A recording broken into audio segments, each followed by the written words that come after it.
Start करेंगे biology. Biology is a branch of science in which we study about life. जो हम life के बारे में स्टडी करते हैं ना, उसे बायोलॉजी कहा जाता है। और biology is the study of all living organism. यानी जितने भी ऑर्गेनिज्म है दुनिया में, तो उसको कहते हैं biology. Our living things are called organisms. Organism include bacteria, protist, fungi, plants, animalia. जो भी होता है ना, जितने भी ऑर्गेनिज्म होता है वो लिविंग होता है। जो इसे सांस लेता है ना, जो ब्रीथ करता है, तो उसे ऑर्गेनिज्म यानी लिविंग थिंग कहा जाता है। और इस लिविंग थिंग को लाइफ कहा जाता है। और जब हम लाइफ के बारे में स्टडी करते हैं तो उसे बायोलॉजी कहा जाता है। इसी तरह बायोलॉजी में जो ऑर्गेनिज्म है वो बैक्टीरिया है, प्रोटिस्ट है, फंजाई है, प्लांट्स है। बैक्टीरिया में बायोलॉजी में हम उसकी स्ट्रक्चर पढ़ते हैं, उसमें इसकी सेल पढ़ते हैं, इसके मुख्तलिफ किस्म सिस्टम पढ़ते हैं, इसकी क्लासिफिकेशन पढ़ते हैं, इट्स मुख्तलिफ किस्म सिस्टम भी इसमें पढ़ सकते हैं। तो biology is the main branch. दो किस्म की होते हैं, एक होता है बॉटनी होता है, दूसरा होता है zoology होता है, और जो तीसरा है ना वो है बायोलॉजी। बस ठीक है। यहाँ हम जब बैक्टीरिया के बारे में बात करते हैं ना, तो उसे माइक्रोबायोलॉजी। जब हम माइक्रो ऑर्गेनिज्म के बारे में स्टडी करते हैं, इसी तरह जब हम प्लांट के बारे में स्टडी करते हैं उसे बॉटनी कहा जाता है। और जब हम एनिमल के बारे में बात करें, स्टडी करें, तो उसे कहते हैं zoology। वो है ठीक है। जो फर्स्ट चैप्टर है ना, वो है हमारे पास सेल स्ट्रक्चर एंड फंक्शन। और जब हम सेल स्ट्रक्चर एंड फंक्शन के बारे में स्टडी करते हैं तो इसको कहते हैं सेल स्ट्रक्चर और फंक्शन। जब हम इस चैप्टर को इसे साइटोलॉजी कहा जाता है। और जो आप स्क्रीन पर देख सकते हैं, एनिमल सेल होता है एक, और दूसरा होते हैं प्लांट सेल। जो इसमें सम ऑर्गेनिल प्लांट्स में होता है, सम ऑर्गेनिल नहीं होता। इस चैप्टर में हम मुख्तलिफ ऑर्गेनिल के बारे में स्टडी करते हैं। इसके अलावा इस चैप्टर में हम सम बायोलॉजिकल टेक्निक्स के बारे में स्टडी करते हैं। तो आइए सबसे पहले सेल की तरफ आते हैं, इसकी डिस्कवरी की तरफ आते हैं, और सेल की स्ट्रक्चर की तरफ। और फिर जब हम इस चैप्टर में आगे लेक्चर जो है ना वो ऑर्गेनिल के बारे में स्टडी करते हैं। बस इंटरेस्टिंग चैप्टर है। स्टार्ट करेंगे, स्ट्रेस ना कीजिए। सबसे पहले हम ऐसे करेंगे ना कि इसकी जो डेफिनेशन है उसे करेंगे। तो उसकी डेफिनेशन सबसे पहले वो है, तो मैंने आपको ये भी कहा है जो फंडामेंटल यूनिट ऑफ लाइफ है। दूसरा जो यहाँ लिखते हैं ना, सेल्फ रेप्लिकेटिंग स्ट्रक्चर है। सेल जो है ना ये खुद ही रेप्लिकेट होता है, यानी डबल होता है। जो तीसरा ऑप्शन है, जो तीसरा है वाला है जो ने the first cell were observe name by Robert Hooke. ये नाम ये सेंटेंस से आपको ये तस्वीर में आपको दिखाएंगे हम। ये रॉबर्ट हुक है, और रॉबर्ट हुक जो 1665 में उसने डिस्कवर किया था। Some organism consist of unicellular organism, यानी ऐसे ऑर्गेनिज्म भी होते हैं दुनिया में जो एक सेल से बनी हुई है, तो उसको कहते हैं यूनिसेलुलर ऑर्गेनिज्म। जो सब बैक्टीरिया, प्रोटिस्ट इसमें आते हैं, अदर वायरस भी आता है। अदर मल्टीसेलुलर ऑर्गेनिज्म जो बिल्कुल ह्यूमन बीइंग हम मिसाल लेते हैं, या मिसाल के तौर पर हम भेड़ बकरियों को से लाते हैं। जो बड़ी जानवर है ना वो मल्टीसेलुलर कैटेगरी में आता है। जो तीसरा ऑप्शन है हमारे पास वो है डायमीटर। जो डायमीटर है ना उसके 2 से 120 माइक्रोमीटर होते हैं। और आपको पता होगा कि 1 माइक्रोमीटर जो है ना, 1 माइक्रोमीटर इक्वल टू 10⁻⁻⁶। तो ऐसा हम लगते हैं 2 मल्टीप्लाई बाई 10⁻⁶ मीटर। इसकी जो डायमीटर है ना ये इतना होता है। तो सबसे पहले हम इस डायमीटर की बारे में बात करें कि ये डायमीटर इतना ही होगा। सेल थ्योरी जो टॉपिक है ना, cell theory first of all किसने propose by Matthias Schleiden and Theodor Schwann 1839 की, जब इस दो साइंटिस्ट मिलकर एक zoologist था। एमसीक्यूज में आया था कि जो जो जो स्लाइडन है ना, ये zoologist है, और जो श्वान है वो बॉटनिस्ट है, जो बॉटनी को स्टडी करते हैं। इन दोनों ने जब स्टडी किया था 1839 में, इसने एक थ्योरी पेश किया था, और इस थ्योरी में उसने कहा था कि all living thing are made of cell. जितनी भी लिविंग ऑर्गेनिज्म है, सबसे पहले इस साइंटिस्ट ने कहा था कि जो सेल है ना, इस तो सब जो जितनी ऑर्गेनिज्म है वो सेल से बनी हुई है। जो दूसरा पॉइंट है वो है cell are the smallest working unit of living things, जो स्मॉलेस्ट वर्किंग है। मिसाल के तौर पर जब इंसान सेल से बने हुए हैं, सेल में जो मुख्तलिफ़ किस्म के स्ट्रक्चर होते हैं, और वो स्ट्रक्चर जो मिलकर काम करते हैं, और वो एक स्पेसिफिक फंक्शन परफॉर्म करते हैं, स्पेसिफिक काम करते हैं, तो इस स्मॉलेस्ट वर्किंग यूनिट है। यानी जो हमारी जो शक्ल है वो भी सेल लेवल टैंक क्या है, जो हमारे फंक्शन जितने भी सेल करते हैं इसकी यूनिट है ना। जो तीसरा पार्ट है all cell come from the pre existing cell through the cell division, यानी जो पहले हुई सेल जो हमारे जब हम मौजूद थे तो ये डिवाइड होते हैं, और जब डिवाइड होते हैं तो न्यू सेल ऐसे बने होते हैं। ये 3 पॉइंट आपको याद रखना।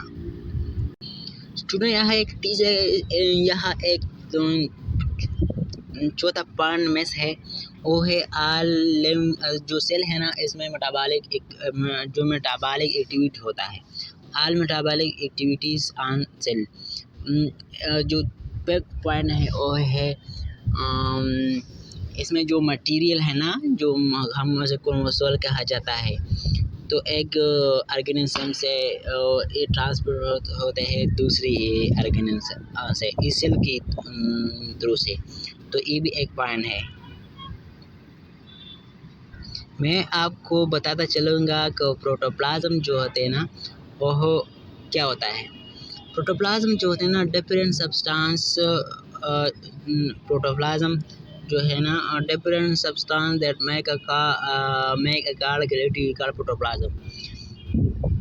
डिफरेंट सब्सटेंस मिलकर जो उसको जो एक प्रोटोप्लाज्म बनाते हैं। मिसाल के तौर पर प्रोटोप्लाज्म बनी होती है वाटर से, कार्बोहाइड्रेट से, लिपिड से, प्रोटीन से, इलेक्ट्रोलाइट जो सोडियम होता है, पोटाशियम होता है, magnesium, calcium, phosphate, chloride and bicarbonate. ये सब जो इसे कहते हैं क्या, उसे कहते हैं protoplasm. Different substance that make a cell. Cell में जितनी भी सब्सटेंस है ना, वो कलेक्टिवली एक सेल बनाते हैं, तो उसे कहते हैं प्रोटोप्लाज्म। स्ट्रक्चर जो सेल में मौजूद है ना, major structure present in cell are cell membrane. जो सेल मेम्ब्रेन होता है ना, ये एक ये भी जो तमाम सेल को अब कवर करते हैं। साइटोप्लाज्म एंड इस ऑर्गेनेल्स। साइटोप्लाज्म जो होते हैं सेल के बाद और न्यूक्लियस के दरमियान जितने भी एरिया हैं उसको कहते हैं साइटोप्लाज्म। ऑर्गेनेल जो होते हैं ना, मुख्तलिफ माइक्रोकॉन्ड्रिया होता है, लाइसोसोम होता है, राइबोसोम होता है, ये सब साइटोप्लाज्म में मौजूद होता है ना, तो उसे ऑर्गेनेल कहा जाता है। तीसरा जो पॉइंट है जो अहम है वो है सेंटर। जो सेंटर उसे कहते हैं न्यूक्लियस, और न्यूक्लियस में क्रोमोसोम होता है। इस तरफ आते हैं कि सेल मेम्ब्रेन क्या होता है।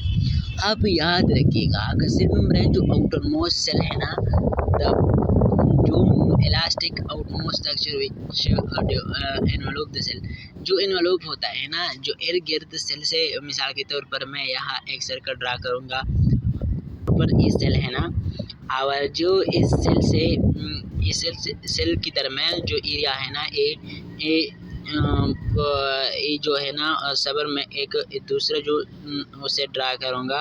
ये मिसाल के तौर पर सेल मेम्ब्रेन है, और जो इसकी दरमियान जो फासिला है, मैं एक दूसरे सर्कल भी यहाँ, और ये न्यूक्लियस है, और बिल्कुल सेंटर पे होता है ये न्यूक्लियस, न्यूक्लियस होता है।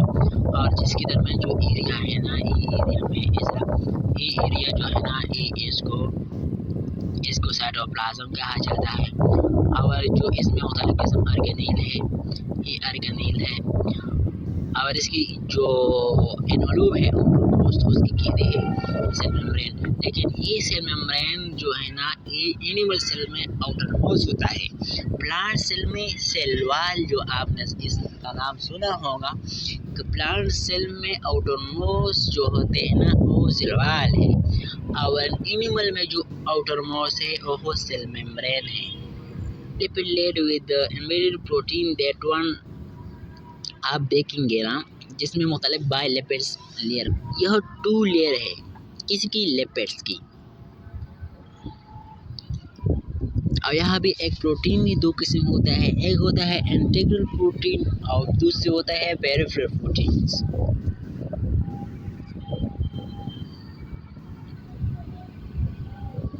इन सब के बारे में हम बाद में बात करेंगे। लेकिन जो भी होता है ना, एक होता है इंटीग्रल प्रोटीन होता है, एक होता है इंटीग्रल जो होता है ना, वो बाहर साइड की तरफ होता है, और पेरिफेरल जो अंदर की तरफ होता है। और जो बायलेपर है, इसकी भी 2 अक़साम है, वो बाद में हम डिस्कस करेंगे। लेकिन सिर्फ इतने ही जानना कि यहाँ प्रोटीन भी होता है, 2 किस्म होते हैं, और 2 किस्म की जो बायलेपर भी होता है यहाँ।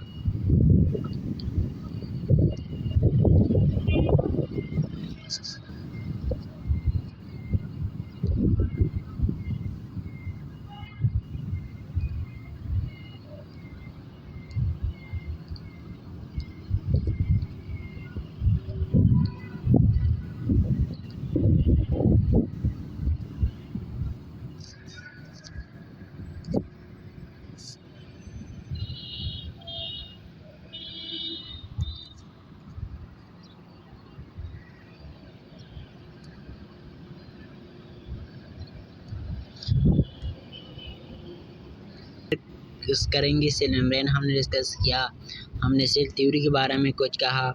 इसी तरह हम जो cell membrane, cytoplasm and its organelle और न्यूक्लियस के बारे में कहा। सेल मेम्ब्रेन को फर्स्ट ऑफ ऑल डिस्कस करेंगे बाद में।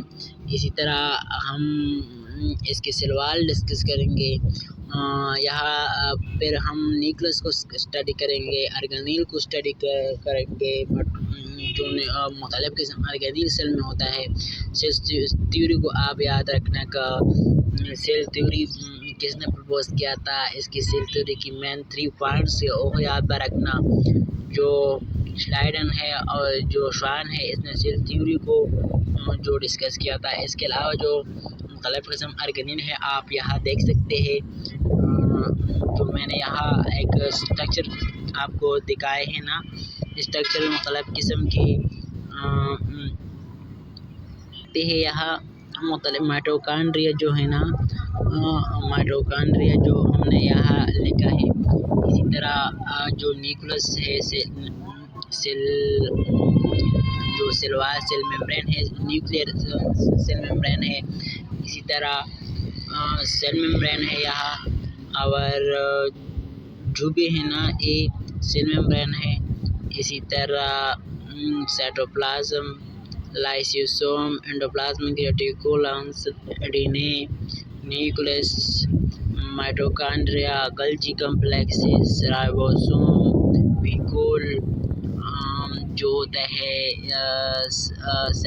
सेंट्रियोल जो होते हैं ना, और प्रोटोजोम होता है। इस सब के बारे में हम बाद में डिस्कस करेंगे इंशाल्लाह। और आप जो इस ऑर्गेनेल जो आपने सुना होगा, इसके बारे में हम तफसील से बात करेंगे इस सेल में। और जो अभी तक जो आपने हमारा चैनल को सब्सक्राइब नहीं किया ना, वो सब्सक्राइब कर ले। बात चैनल को बहुत इंटरेस्टेड है, जो लेक्चर आपको हम प्रोवाइड करेंगे ना, मैं आपके लिए बहुत अच्छे लेक्चर लाऊंगा। आप इस पे हम सपोर्ट करें सिर्फ और सिर्फ। Thank you very much.